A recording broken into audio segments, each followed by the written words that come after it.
DJ राज राज DJ राज DJ दीपक राज मुरलियाही राम जानकी मंदिर।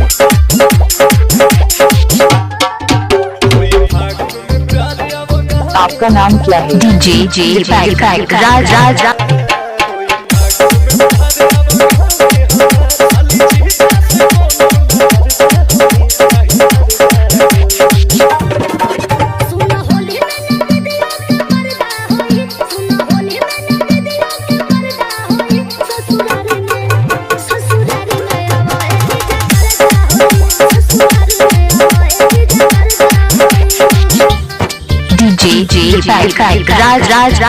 DJ दीपक राज मुरलियाही राम जानकी मंदिर।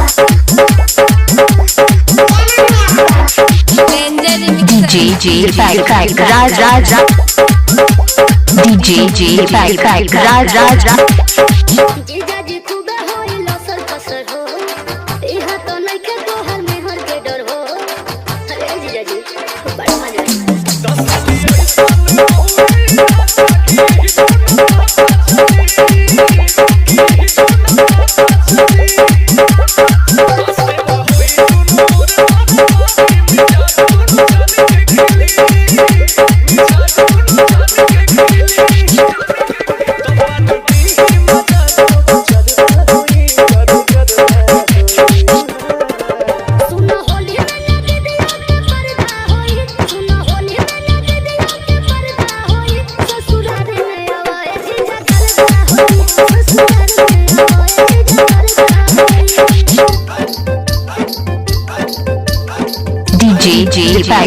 राज राज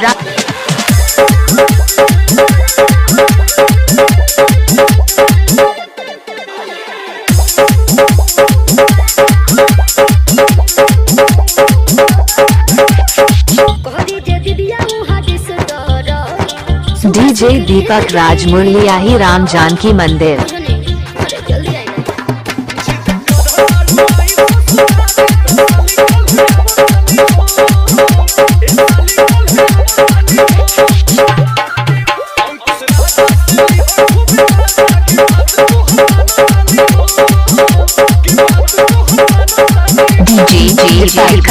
राज